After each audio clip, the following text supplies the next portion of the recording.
નમસ્કાર, આપ જોઈ રહ્યા છો નવસર્જન ન્યૂઝ. ગાંધીનગર મહાનગરપાલિકા દ્વારા ડ્રોન ટેકનોલોજી દ્વારા મચ્છર ઉત્પત્તિ સ્થળો શોધવા અને નાબૂદી કાર્યક્રમ યોજાયો, જેનો શુભારંભ mayor Shrimati Miraben Patel, deputy mayor, chairman, શાસક પક્ષના નેતા, કાઉન્સિલરો, અધિકારીઓની ઉપસ્થિતિમાં કરવામાં આવ્યો હતો.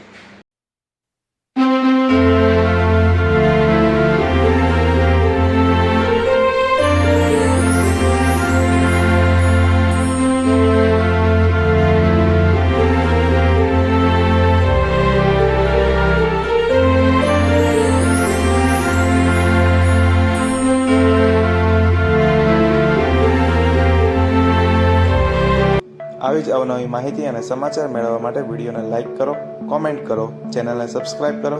Thank you for watching.